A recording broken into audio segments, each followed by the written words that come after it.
চিঞৰ বাখৰ নকৰিব আপুনি নাভাবিব যে আপুনি নাভাবিব যে আপুনি গোটেই গঞ্জাম বিদেশী আনিম বুলি এতিয়া হিন্দু বাংলাদেশী সকলে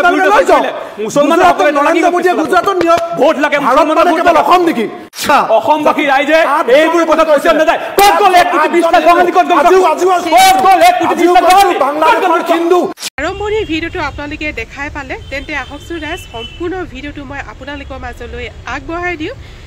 সেই একে ধৰণৰ ভিডিঅ' ষ্টুডিঅ'তে আৰম্ভ হ'ল কুৰুক্ষেত্ৰৰ ৰত তো সম্পূৰ্ণ ভিডিঅ'টো যেতিয়া আপোনালোকক দেখুৱাই দিওঁ তেতিয়া আপোনালোকে সম্পূৰ্ণ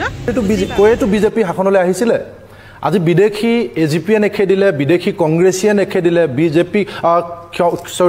বিদেশীক ৰক্ষণাবেক্ষণ দিয়ে AIDF-এ এই কথা বতৰাবোৰ কৈতো যে 16 মে'ৰ পিছত বিদেশী যাব বুলি কৈ বিজেপি আহিলে 2014 চনত আজি 2014 চনৰ পৰা 2015 চনলৈকে বিদেশী আজি 11 বছৰে মাত্ৰ বিদেশী খেদিছে বুলি আমি পোৱা বিধানসভাৰ তথ্য অনুসৰি আপুনি 26 জন দেই মাত্ৰ 26 জন বিদেশী 11 বছৰত খেদিলে তাতকেও লাজ লগা কথা আজি 3 মাহৰ আগত সন্দেহযুক্ত মানুহ বুলি 56 জন মানুহক আপোনালোকে জানে মৰিগাঁওৰ শিক্ষকজনকে ধৰি তেওঁলোকক ধৰি বান্ধি নি একদম নো মেন্স ল্যান্ডত এৰি আহিলে কিয় যে বাংলাদেশে সমজি নলয় আমি সকলোৱে জানো যে বাংলাদেশ আৰু ভাৰতৰ বিদেশী প্ৰত্যাৰ্পণ চুক্তিখন এতিয়ালৈকে কৰিব নোৱাৰিলে এতিয়া বিজেপিৰ মুখপাত্ৰ গৰাকীয়ে কৈছে যে এই গৰাকী সাহসী মুখ্যমন্ত্ৰী শক্তিশালী মুখ্যমন্ত্ৰী তাৰ মানে এনেকুৱা মুখ্যমন্ত্ৰী অসমত কেতিয়াও নাছিল এই সাহসী মুখ্যমন্ত্ৰী গৰাকীয়ে কিয় বিশ্বগুৰু নৰেন্দ্ৰ মোদী ডাঙৰীয়াক কৈ বাংলাদেশৰ নিচিনা এখন দুৰ্বল দেশক প্ৰেছাৰ ক্ৰিয়েট কৰি কিয় এখন চুক্তি কৰিব নোৱাৰিলে যে আমি বিদেশী চিনাক্ত কৰিম আৰু এই বিদেশীখিনি তোমালোকক সমজাই দিম তোমালোকে গ্ৰহণ কৰি ল'বা সেই কামটো নকৰাৰ কাৰণে 56 জন বিদেশীক তেওঁলোকে সন্দেহযুক্ত বুলি কোৱাৰ পিছত আমি নাজানো বিদেশী হয় নে নহয় তেওঁলোকে প্ৰমাণ কৰিব নোৱাৰিলে সন্দেহযুক্ত বুলি কৈ নো মেন্স ল্যান্ডত এৰি থৈ আহিলে আৰু তাৰ পাছত লাজত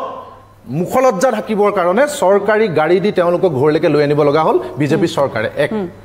আৰু বিদেশী চিনাক্ত কৰা একমাত্ৰ আহিলাপাত আছিল NRC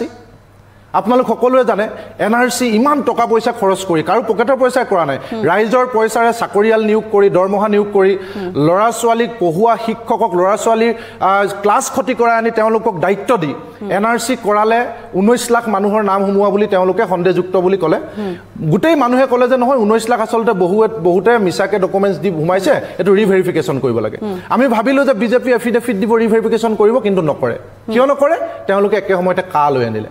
অসমৰ ইতিহাসত বিদেশী সমস্যাক লৈ নুহুৱা নুপজা কামটো বিজেপিয়ে কৰিলে কি কৰিলে আমি ইমান দিনে শুনি আহিছিলো যে বিদেশী আৰু বিদেশী আমাৰ সমস্যা হৈছে যে জাতি ধৰ্ম বৰ্ণ ভাষা কথা নাই আমি সকলোৱে মিলি কলো যে সবছৰীয়া আন্দোলনৰ পিছত 1971 চনৰ 24 মাৰ্চৰ ৰাতি 12 বজাৰ পিছত হয় সকলো বিদেশী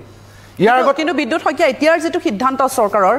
সেই সিদ্ধান্ত অনুযায়ী যিখিনি অমুছলমান হিন্দু হক শিখ হক জৈন হক পাৰ্সী হক সেই লোকসকলৰ যিসমূহ গোচৰ আছিল সেই গোচৰসমূহ উঠাই লয় অৰ্থাৎ 1,60,000 যিসমূহ বিদেশীৰ তাত গোচৰ আছিল তাৰে কিন্তু 60,000 70,000 হিন্দু বাংলাদেশী আছিল তেতিয়া হলে সেই লোকসকলে এই যে গোচৰ উঠাই লবলৈ দিছে তেন্তে কাৰ অধীনত কোনো টেনচন নোহোৱাকৈ কোনো অসুবিধা নোহোৱাকৈ তেওঁলোকে নাগৰিকত্ব লাভ কৰিব বা বিনা দ্বিধাই তেওঁলোকে থাকিব পাৰিব মই সেই কথাটোকে ক'বলৈ গৈছিলো কামটো কোনে কৰিলে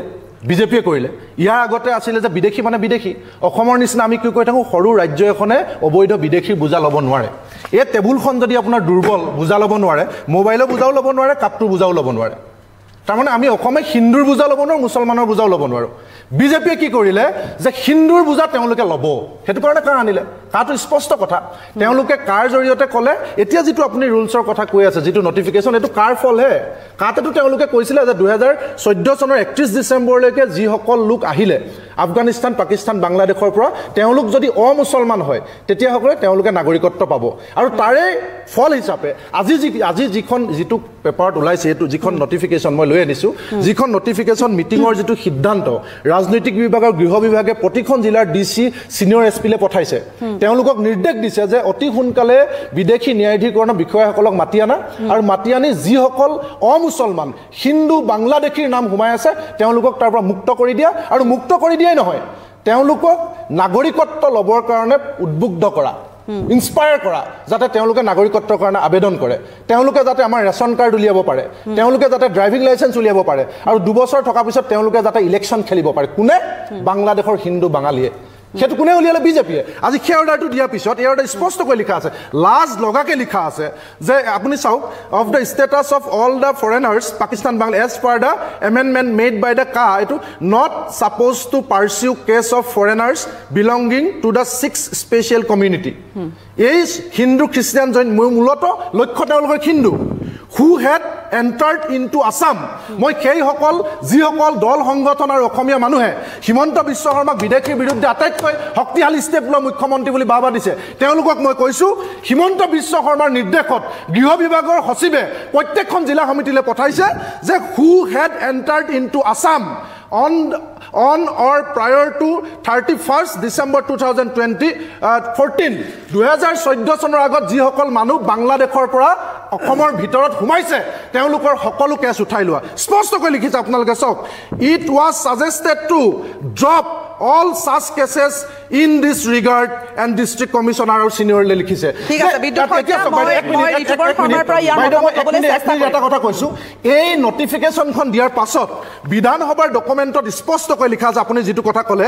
total number of person declared of foreigner Hindu 69559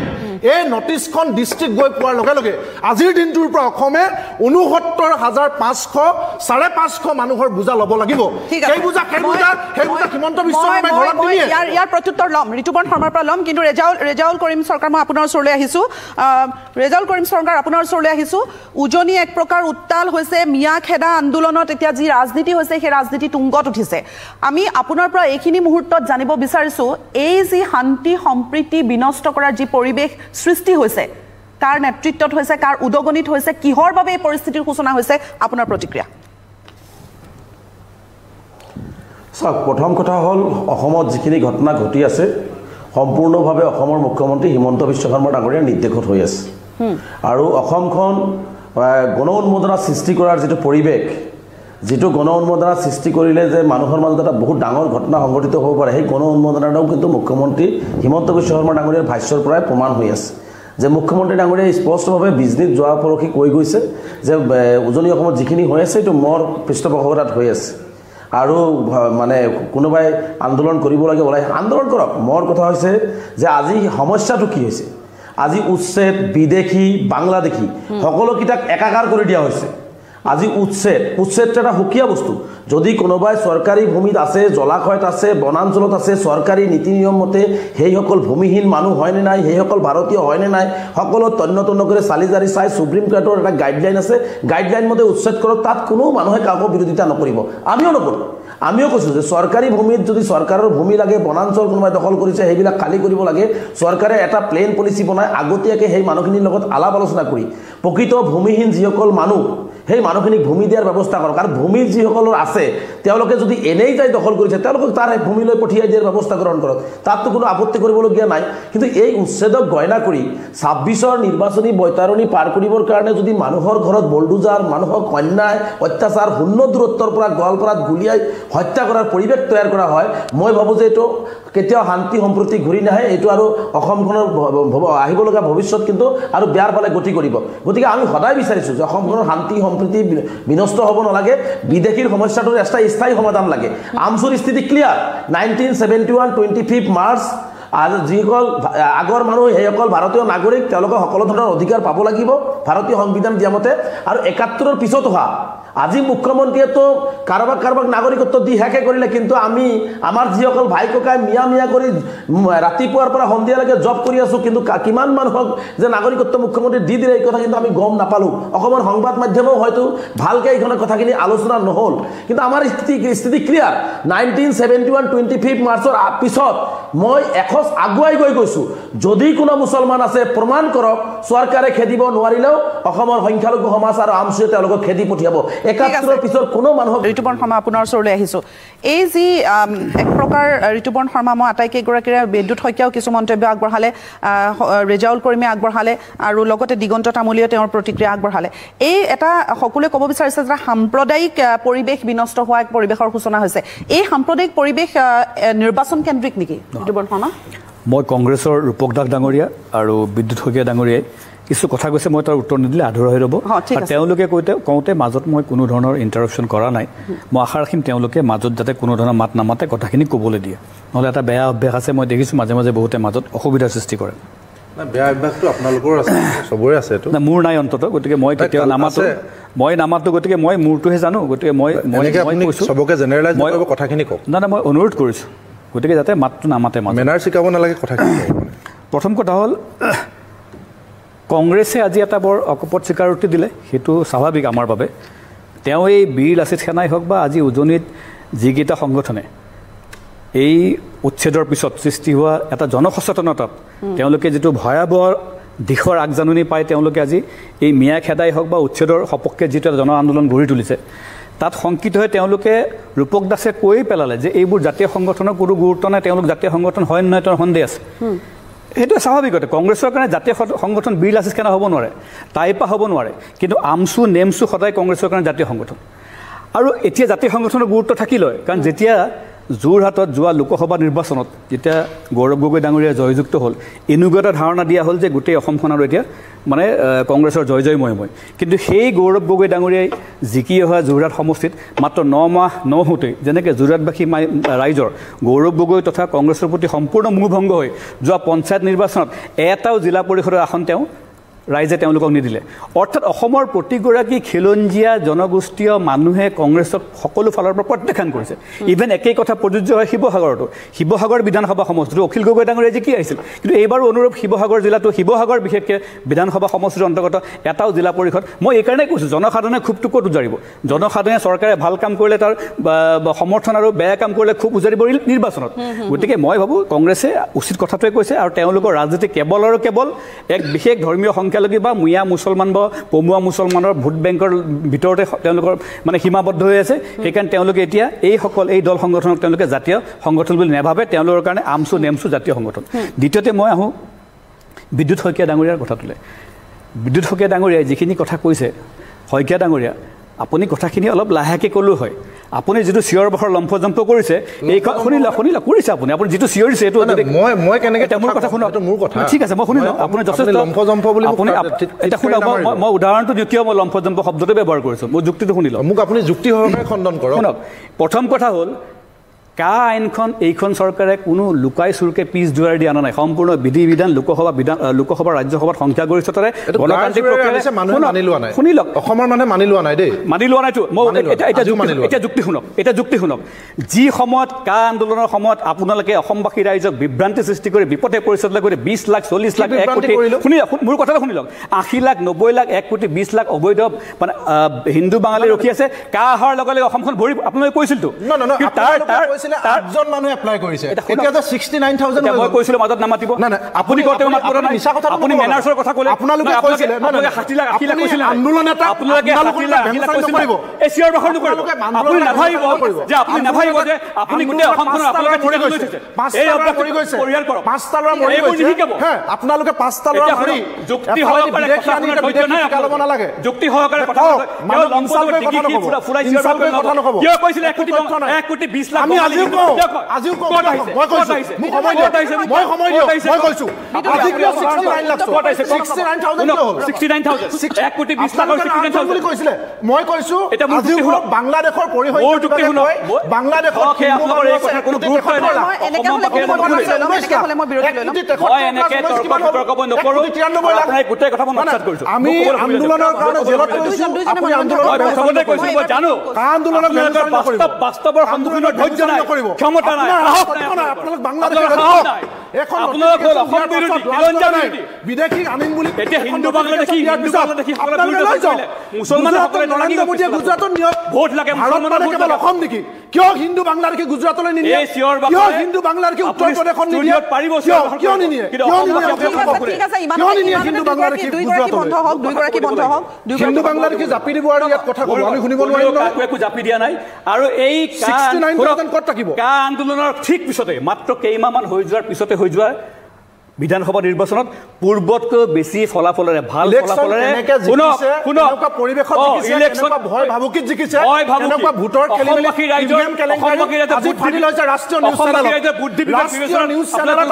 ভোটৰ খেলি মেলি শেষ হৈছে ইভিএমৰ প্ৰতি এতিয়াও সন্দেহ আছে ইলেকশ্যনৰ কথা কৈ নক'ব ইলেকশ্যনৰ কথা কৈ নক'ব ইলেকশ্যন জিকা আৰু জাতিক দালালি কৰা দুটা সম্পূৰ্ণ বেলেগ কথা এইবোৰ শব্দ কেৱল জাতিক ঠগা অসমবাসী ৰাইজে এইবোৰ কথা কৈছে নাযায় ক'ত গ'ল 1 কোটি 20 লাখ বঙালী ক'ত গ'ল ক'ত গ'ল 1 কোটি 20 লাখ বঙালী বাংলাদেশৰ হিন্দু যিকোনো বাংলাদেশৰ ঠিকা হ'বলে নোৱা নাই 8জন বুলি কয় 69000 এইটো বিধানসভাৰ তথ্য বিধানসভাৰ তথ্য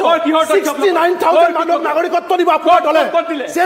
এইটো বিধানসভাৰ তথ্য হয় নহয় কি আছে বিধানসভাৰ তথ্য কি এইটো কি কৈছে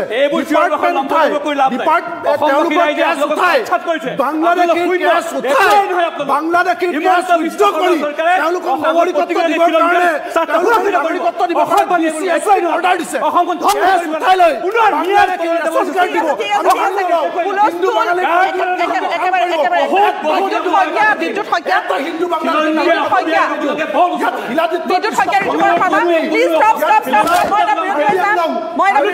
মুখ্যমন্ত্ৰীগৰাকীয়ে কৈছে যে খিলঞ্জীয়া অসমীয়া লোকসকলৰ হাতে হাতে এতিয়া বন্দুক থাকিব পোৰ্টেল মুকলি কৰি দিয়া হ'ব তাৰ পাছৰ পৰিৱেশ পৰিস্থিতি কি হ'ব পাৰে চাওক প্ৰথম কথা হৈছে যে মুখ্যমন্ত্ৰী ডাঙৰীয়াই যিটো বন্দুকৰ খেল খেলিব বিচাৰিছে এইটোৱে আচলতে অসমখনৰ কাৰণে কেতিয়াও শান্তি কঢ়িয়াই নানে কাৰণ অস্ত্ৰ যিসকল মানুহৰ হাতত আছিল তাতেই অশান্তিৰ সৃষ্টি হৈছে যি দেশতে অস্ত্ৰ আছিল সেই দেশতে অশান্তিৰ সৃষ্টি হৈছে আৰু ধ্বংসৰ গ্ৰাহলৈ গুচি গৈছে গতিকে যাৰ কাৰণে মুখ্যমন্ত্ৰীক চেলেঞ্জ কৰি আমি অসমৰ সংখ্যালঘু সমাজৰ লগতে সংখ্যাগুৰু সমাজক আহ্বান জনাইছোঁ যে মুখ্যমন্ত্ৰীৰ অস্ত্ৰ নহয় আমি কলমৰ জৰিয়তে আগুৱাব লাগে কলমৰ জৰিয়তে আমি অস্ত্ৰক ভেদ কৰিব লাগিব কিন্তু মই আচলতে মূল কথালৈ যাব বিচাৰিছোঁ যে উজনি অসমত আজি যিটো পৰিৱেশ হৈছে মিয়া যিটো মিয়া শব্দ এটা ব্ৰেইন বনাই দিয়া হৈছে মই আহ্বান জনাইছোঁ যদি কোনো বাংলাদেশী মানুহ উজনি অসমত আছে তেওঁলোকক আইনগতভাৱে পুলিচৰ লগত কথা পাতি বৰ্ডাৰ পুলিচৰ লগত কথা পাতি তেওঁলোকক পৰীক্ষা কৰি তাৰ পৰা উলিয়াই দিয়াৰ ব্যৱস্থা কৰক কিন্তু কোনো ভাৰতীয় নাগৰিকক লৈ যোৱা হৈছে কাম কৰিব গৈছে ব্যৱসায় কৰিব গৈছে সেই সূত্ৰে যোৱা মানুহখিনিক আপুনি পূৰ্ববংগীয় মূলৰ বেংগলী ভাষা কোৱাই হওক বা যি ভাষাই কোৱা নহওক তেওঁলোকক যদি আপুনি সন্দেহজনক বাংলাদেশী আইনগতভাৱে প্ৰমাণ নোহোৱাৰ পিছতে যদি কৈ দিয়ে পৰিৱেশটো বেয়াৰ ফালে গতি কৰে গতিকে মই উজনি অসমবাসীৰ ৰাইজক আহ্বান জনাইছোঁ যে বিদেশীৰ পক্ষত আমি নাই কিন্তু কোনোবা মানুহক আজি ইটাভাটাত কাম কৰিবলৈ এনে জনাই লৈ যোৱা হৈছে কাৰোবাক ব্যৱসায় কৰিবলৈ লৈ যোৱা হৈছে কাৰোবাক ধান খেতি কৰিবলৈ লৈ যোৱা হৈছে কাৰোবাক ৰাস্তাৰ কাম কৰিবলৈ লৈ যোৱা হৈছে কিন্তু সেইখিনি নিৰহী মানুহৰ ওপৰত যদি ৰাস্তাত আঁঠু কৰাই থৈ দিয়া হয় কাণত ধৰাই থৈ দিয়া হয় 24 ঘণ্টাৰ পিছত ইয়াৰ পৰা আঁতৰি যা এই ধৰণৰ কথা বতৰাবিলাক কোৱা এইটো অসাংবিধানিক কাৰণ সংবিধানে আমাক সকলোতে থকা খোৱা আৰু কাম কৰি যোৱাৰ অধিকাৰ দিছে কিন্তু কাৰোবাৰ যদি ক'ৰবাত যদি কিবা সন্দেহ হৈছে যে এইখিনি মানুহে আমাৰ জাতি মাতি ভেটি বা সংস্কৃতিৰ ক্ষেত্ৰত ইয়াতে হৈছে সেইখিনি আলোচনাৰ জৰিয়তে সমাধান কৰক কিন্তু সেই মানুহখিনিক আপুনি মব ভাইলেন্স কৰি পেলাই মানে গণউন্মোদনা সৃষ্টি কৰি আজি উজনি নামনি এইবিলাক কৰিলে কিন্তু অসমখন ভাল হৈ নাথাকে গতিকে উজনি নামনি এটাই অসম এটাই অসম যদি তেওঁলোকৰ সমস্যা হৈছে আমাৰ লগত বহক আলোচনা কৰক আমি আলোচনাত বহিবলৈ সাজু আছোঁ কিন্তু আলোচনা নকৰাকৈ আজি নামনি অসমত কিবা সমস্যা হৈছিলে আমি মাতি আনিম এইখিনি সমস্যা হৈছে এয়া হৈছে ভাতৃত্ববোধ এয়া হৈছে শংকৰদেৱ আজান ফকীৰ আৰু আমাৰ গুৰুজনা মাধৱদেৱৰ অসম তেনেকুৱা অসম আমি বিচাৰিছোঁ কিন্তু কাৰোবাক মাৰিম কাটিম এঘণ্টাত ওলাই যা এই ইয়াৰ পৰা থাকিব নোৱাৰিবি মিয়া বাংলাদেশী যিসকল ভাৰতীয় নাগৰিক তেওঁলোকক যদি এনেকৈ তুচ্ছ তাচ্ছিল্য কৰা হয় স্বাভাৱিকতে মানুহৰ মাজত ভয় শংকা আৰু মানুহৰ মাজত সন্দেহ সৃষ্টি হ'ব আৰু এইটোৱে আমাৰ অসমীয়া সমাজ জীৱন ভাঙন সৃষ্টি হ'ব গতিকে মই বিনম্ৰতাৰে আহ্বান জনাইছোঁ যে এই ধৰণৰ প্ৰপাগাণ্ডা চৰকাৰৰ প্ৰপাগাণ্ডাত আমি ভৰি নিদি যদি ক'ৰবাত কিবা উজনি অসমত কোনোবাই সমস্যা সৃষ্টি কৰিছে কিবা অসুবিধা সৃষ্টি হৈছে আলোচনাৰ জৰিয়তে সমাধান হওক আৰু ভাৰতীয় নাগৰিক মই আপোনাক অলপ সময় ৰখাইছোঁ বিক্ৰম অলপমান পলম হ'ল যিহেতু আমাৰ অনুষ্ঠানলৈ অহাত বীৰ লাচিত সেনাৰ প্ৰতিনিধিগৰাকী আমাৰ অনুষ্ঠানলৈ আহিছে বিক্ৰম আপোনাৰ পৰা সুধিব বিচাৰিছোঁ যে সমগ্ৰ এই যি প্ৰতিবাদ শিৱসাগৰত এক প্ৰকাৰ অস্থিৰ পৰিৱেশৰ সূচনা হৈছে এই শিৱসাগৰখন এই উজনি অসমখন অস্থিৰ কৰি তোলাৰ আঁৰত ব্যক্তিগৰাকীয়ে হেনো শৃংখল চলিহা হয় নেকি নাই এইটোতো সম্পূৰ্ণৰূপে এটা ভুল কথা প্ৰথম কথা হ'ল আমি প্ৰত্যেক সময়তে বা প্ৰত্যেক দিনে আমি এটা কথা কৈ আহিছোঁ যে আমাৰ মূল মন্ত্ৰই হ'ল এইটো যে অসমীয়া জাতি সদায় মূৰ তুলি স্বাভিমান সহকাৰে জীয়াই থাকিব লাগিব কিন্তু সাম্প্ৰতিক সময়ত বা বৰ্তমান সময়ত আমি বীৰ লাচিত সেনাই যে কেৱল শংকাবোধ কৰিছোঁ এনে নহয় অসমৰ প্ৰত্যেকজন খিলঞ্জীয়ে এটা শংকাত ভুগিছে কাৰণ সেইদিনাখন উচ্ছেদৰ গইনা লৈ এজন মুছলমান ধৰ্মী তেওঁ পূৰ্ববংগীয় নে তেওঁ বাংলাদেশীয় নে মই ক'ব নাযাওঁ কিন্তু সেই ব্যক্তিজনে আইনুদ্দিন নে কি কি নাম আছিলে তেখেতৰ হ'ল আমচুৰ নে কি হয় তেখেতে কোনোবা এটা বিষয় বাবদ আছে তেখেতে কৈ দিলে যে অসমীয়া ভাষাটো তেওঁলোকে শেষ কৰি তেওঁ অসমীয়া মানুহখিনিক তেওঁলোকে সংখ্যালঘুত পৰিণত কৰিব জাতিটোক সংখ্যালঘুত পৰিণত কৰিব এইটো কম ডাঙৰ কথা নে গতিকে এইটো এটা সাধাৰণ কথা ঠিক তেনেদৰে আপুনি যদি মোৰ নিজৰ ব্যক্তিগত কথাই যদি মই কওঁ মোৰ ঘৰৰ ওচৰত আজি প্ৰায় 10 বছৰ নহয় 5 বছৰমান আগতে মানে বাহিৰৰ পৰা যোৱা এখন মানে আমি চিনি নাপাওঁ মুছলমান মানুহ এঘৰ গৈছিলে কিন্তু আজি 2-3 বছৰত তেওঁলোকে এনেকুৱা হ'ল তেওঁলোকে প্ৰায় 5-6 ঘৰমান মানুহ একেলগে তেওঁলোকে মানে কি বহি গ'ল মানে এখন গাঁও আকাৰে সৃষ্টি হ'ল এতিয়া অৰ্থাৎ আমাৰ যিটো জনগঠনিটো তেওঁলোকে খুব কম দিনৰ ভিতৰতে চেঞ্জ কৰি পেলাই গতিকে প্ৰথম কথা যেতিয়া আমাৰ নামনি অসমত উচ্ছেদ হ'ল বা আমি বিভিন্ন ক্ষেত্ৰত উচ্ছেদ বা তেনেকুৱা এটা শংকা আহি পৰিলে তেতিয়া উজনি অসমত আমাৰ শৃংখল চলিহা ককাইদেউৰ কথা কৈ আছে আপুনি এটা কথা ভাবক যে প্ৰথম কথা আপোনাৰ গাঁওখনত বা আপোনাৰ ঘৰৰ ওচৰত কোনোবা যদি আপুনি অচিনাকি বা কোনোবা এজন যদি অচিনাকি ব্যক্তি দেখে সি যি ধৰ্মৰেই নহওক কিয় যদি ব্যক্তিজন দেখে বা এও অলপ সন্দেহযুক্ত হয় তেতিয়াহ'লে আপুনি গৈ তেখেতক ক'বনে নক'ব যে আমি তোমাক ইয়াত থকাটো ভাল দেখা নাই গতিকে তুমি ইয়াৰ পৰা যাব লাগিব তুমি হোজাই হওক বা যিয়ে নহওক আপুনিতো নিশ্চয় ক'ব গতিকে সেইখিনি কোৱাক লৈ পেলাই এইটো ইমান এটা উত্তপ্ত পৰিস্থিতিৰ সৃষ্টি হৈছে সেইটোতো তেনেকুৱা কোনো ধৰণৰ কথাই নহয় আৰু প্ৰথম কথা এই শিৱসাগৰ যিটো তাত সচৰাচৰ যিসকলে তাত দেখিছে যে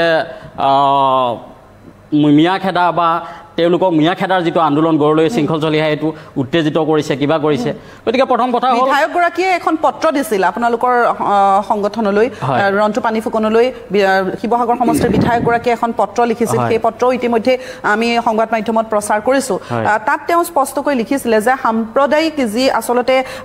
সম্প্ৰীতিৰ যিডাল এনাজৰি বা সেই ধৰণৰ পৰিৱেশ বিনষ্টকাৰী এক প্ৰকাৰ উচতনি দিছে বুলি শৃংখল চলিহাই তেওঁ সেই পত্ৰখনত উল্লেখ কৰিছে অখিল গগৈ ডাঙৰীয়াই প্ৰথম কথা হ'ল শিৱসাগৰখনে হ'ল শান্তি সম্প্ৰীতিৰ এখন ঠাই তাত আপুনি বিভিন্ন সময়ত আমি দেখোঁ বা জানো যে তাত হ'ল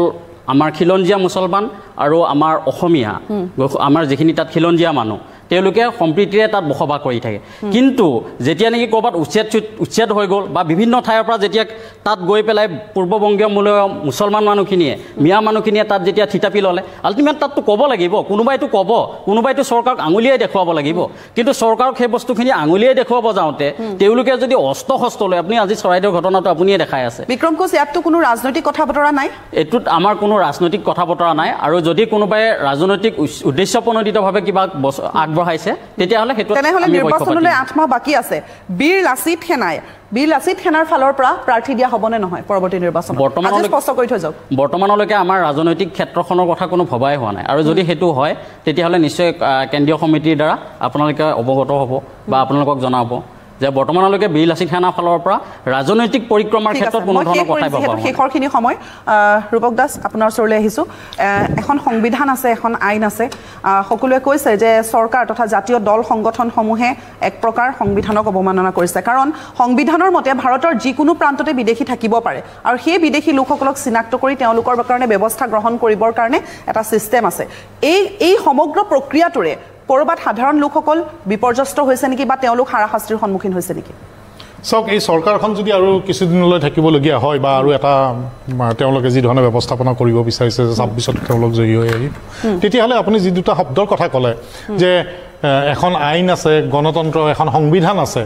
এই সংবিধান আৰু আইন বোলা বস্তু দুটা নোহোৱা হৈ যাব তেতিয়া হয়তো সাধু কথাৰ দৰে ক'ব যে আগতে ভাৰতবৰ্ষ বা অসমত এনেকুৱা কথা আছিল তেতিয়া সেই ধৰণে সাধুৰ আকাৰত আমাৰ ভৱিষ্যত প্ৰজন্মই শুনিবলৈ পাব এক দ্বিতীয় কথা মাজত নক'ব দাদা আপুনি কওঁতে যেতিয়া মই কোৱা নাই সেই সৌজন্যতাখিনি ৰাখিব তাৰপিছত তেওঁলোকে কৈছে যে কংগ্ৰেছে কিবা কৰিলে মই যেতিয়া যিটো আপোনাৰ লাচিত সেনা আৰু হেৰিৰ কথা ক'লোঁ সেইটো মোৰ উক্তি নহয় সেইটো অসমৰ মাননীয় হীৰেণ গোহাঁই ছাৰে কৈছিল যে এওঁলোকৰ যিবিলাক কাৰ্যকলাপ হৈছে এইটো জাতীয় সংগঠনৰ কাৰ্যকলাপৰ দৰে হোৱা নাই মই সেই কথাখিনিহে কৈছিলোঁ তেওঁ হয়তো গোহাঁই ছাৰে কোৱা কথাখিনি নাজানে বা গোহাঁই ছাৰক তেওঁলোকে ছাৰ বুলি ক'বলৈ হয়তো অসুবিধা ক'ৰবাত পায় তৃতীয় কথা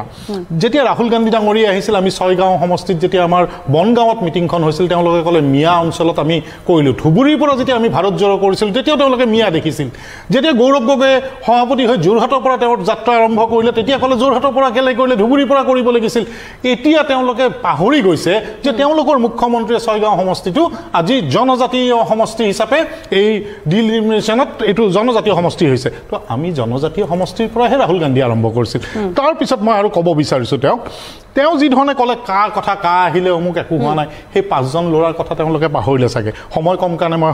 মানে চমুৱাই কৈছোঁ এতিয়া মাজত নক'ব দাদা আপুনি সময় পাব ক'ব সেইটো নকৰিব আৰু হা সেইটো নকৰিব এতিয়া 6 নম্বৰ দফা তেওঁলোকে কয় 6 নম্বৰ দফাটো কেলেই ৰূপায়িত নকৰে তেওঁলোকে 6 জনজাতিক জনজাতি কৰিম বুলি কৈছিলে তেওঁলোকে কেলেই নকৰিলে এই যে তেওঁলোকে জাতি মাটিৰ ভেটিৰ কথা কৈ 10টা বছৰ তেওঁলোকে পাৰ কৰি আজি জাতি সংঘাত থকা বুলি কয় আৰু মই সকলোকে ক'ব বিচাৰিছোঁ জাতি কেতিয়া থাকিব যেতিয়া কৰ্ম সংস্কৃতি থাকিব আজি কৰ্ম সংস্কৃতি অসমীয়া মানুহৰ নাই আজি এই যিটো জাতীয় সংগঠনবিলাক কৈছে তেওঁলোকে কি কৰিছে আজি ইজি মানিৰ পিছত লাগিছে তেওঁলোকৰ চৰকাৰী মন্ত্ৰীৰ লগত লেফেফা লোৱা ফটো পৰ্যন্ত সময় শেষ হৈছে সকলোকে ধন্যবাদ জনাইছোঁ সকলোকে মই শেষ কৰিম যিহেতু সময় শেষ আৰু তেওঁলোকে ক'ত লৈছে তেওঁলোকে ক'ত উত্তেজিত হ'লো মাইনৰিটিৰ মানুহ থাকিলে তেওঁলোকে যায় গম দিব লাগে কাৰ পৰা পইচা উঠাব যায় এই কথাবিলাকো আমি জানো আজি আমি নকওঁ সময় আহিলে চব তথ্য সহকাৰে আমি কওঁ এই ধৰণৰ কথা তেওঁলোকে